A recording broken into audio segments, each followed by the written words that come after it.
Guys, as we have started covering One Piece stuff, today will be a good adventure to dive deep into the lore. We will be focusing on the Mother Flame and the existence of Joyboy. Since it is an interesting one, instead of wasting our time, let's get started. Now I'm going to skip a bit ahead to the future, but if the sensor I created and my calculations are correct, at some point after the filming of this video, there should come an earthquake that will strike the entire world. As a result, sea levels in several places should rise by about 1 meter, causing many people to be displaced once their islands become uninhabitable. Many beaches across the world will be swallowed up as well. This statement gives us some point of reference as to how Vegapunk was able to predict the rising sea levels. The attack on Lunarians happened 6 days before the current day, whereas the earthquake itself only occurred today, 6 days later. Essentially, it seems that the earthquake was a delayed effect. The hole in Lunarians was created 6 days ago, but it took time for the aftershocks to build up and lead to the sudden earthquake, which caused a massive rise in sea levels within just a matter of hours. Vegapunk's dialogue here suggests that this transmission may have been recorded just a few days ago, as he claims that the sensors he built picked up vibrations that he believed would lead to this earthquake. If he had some suspicion about Aima's existence as well, then it would make even more sense that he could connect the dots. This lines up with what Vegapunk claimed at the start of the Egghead arc. When Shaka was speaking to Dragon, he felt that he would soon be killed by the government. So, it makes sense that shortly before attempting to flee Egghead, he recorded this message after detecting the vibrations coming from the hole in Lunarians, feeling the need to inform the world of its danger. In fact, Vegapunk is so confident in this prediction that he tells people to listen to him only if it comes to pass.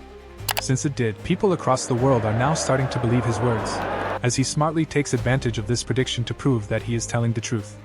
If this prediction turns out to be incorrect, then please feel free to ignore what I'm about to say.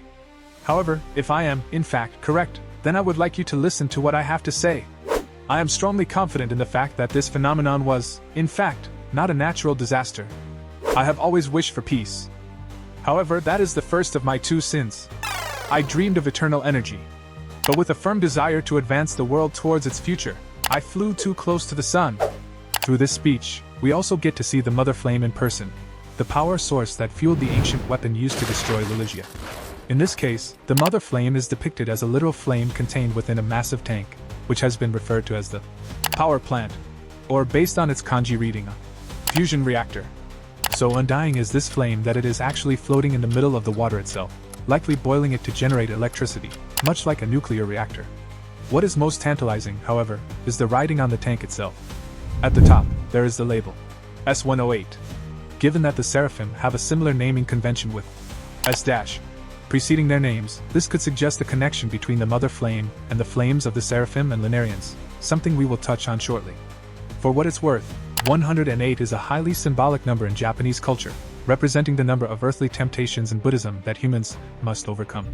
One Piece fans may recognize it from Zoro's Buddhist-themed attacks, such as 108-pound Phoenix. This could be a reference to S108 symbolizing Vegapunk's ambitions going too far, flying too close to the sun, as he himself puts it. However, this might just be speculation. Additionally, below the S108 marking is the text and Mu. The latter part, Mu, could be a linguistic pun in Japanese, as and in Japanese is pronounced as tu. Thus, when read aloud, this phrase becomes Atomu, which is the Japanese pronunciation of atom, fitting, given that the Mother Flame is essentially a parallel to nuclear or atomic energy. However, there may be a deeper meaning here. Mu is also the same syllable that Ima used as a first-person pronoun, serving as a shortening of their name. Is this simply a coincidence, or is there a greater connection at play? Many have already drawn links between Atlantis and Mu, both legendary lands said to have sunk beneath the ocean. But for now, without further evidence, it is difficult to say anything conclusive without straying into pure speculation. However, this finally confirms what has long been suspected. The Mother Flame is the artificial sun that Lilith spoke of at the beginning of the Egghead arc, aligning with a popular theory many have held since then. Lilith claimed that fire is the foundation for generating electricity, but it always requires a continuous fuel source. So, if they could create a true artificial sun, an undying flame, they could achieve infinite energy. This was the fundamental goal behind the development of the Mother Flame. The way this undying flame is described closely parallels the flames of the Lunarians, who can seemingly generate eternal flames on their backs without requiring any external fuel source. In essence, each Lunarian carries a portable Mother Flame with them at all times. We know that the ancient kingdom had close ties with the God Country, the nation of the Lunarians that once existed atop the Red Line before Mary Geos was built. It has been strongly suggested that the God Country was a major hub for the technology of the ancient kingdom. This is supported by the Iron Giant's instinctive return to Mary Geos, as if it were once its home, the fact that the Lunarians came from the highly advanced Moon civilization, and the idea that Lunarians themselves are augmented angels, likely having reached an advanced evolutionary stage through their mastery of bloodline elements as a genetically superior race. For a long time, it has been speculated that the Lunarians' undying flames played a role in powering much of their advanced technology without the need for external resources. This could very well be the dynamic power source that Vegapunk has been trying to replicate. Vegapunk previously stated that he believes an undying energy bathes the entire world.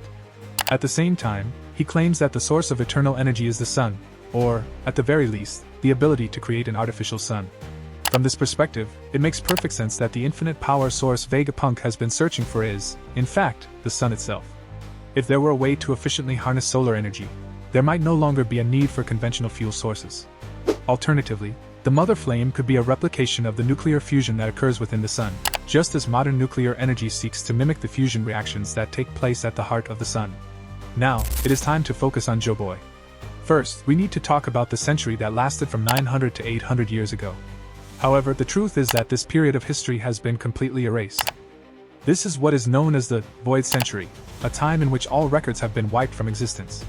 The only way I could learn more about it was by reading the poneglyphs, letters from the past that have been scattered all over the world.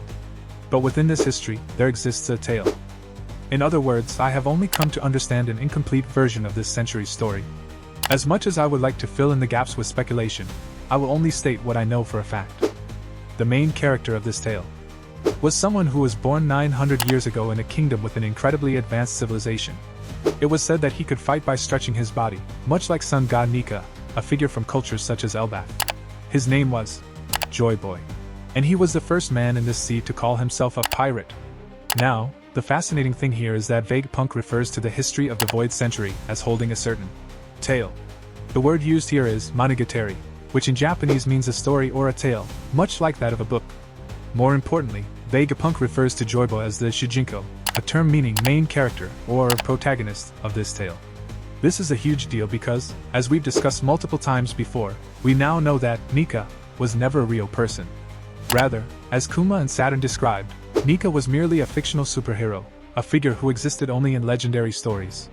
However, we do know that there was someone during the Void Century who became Nika in the real world, a person who eventually came to be known by the superhero named Joyboy. Much like other superheroes, such as Astro Boy or Superboy, this individual took on the identity of a fictional character. The way he achieved this, according to Vegapunk's description, was by eating the Hito Hito no Mi model, Nika, a mythical Zoan devil fruit that allowed him to embody the legendary hero Nika in reality.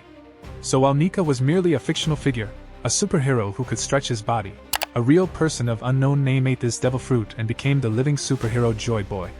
This is why Luffy has been referred to by the same superhero name, Joyboy.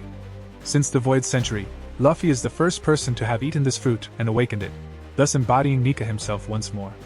This revelation not only reinforces these ideas but also introduces a long-standing belief that Joyboy was, in fact, the first pirate in history. This does not necessarily mean that sea criminals didn't exist before him. However, Joyboy may have been the first to popularize what it truly meant to be a pirate during the Void Century. We've discussed before how many believe that the ancient kingdom was, in some way, a kingdom of pirates.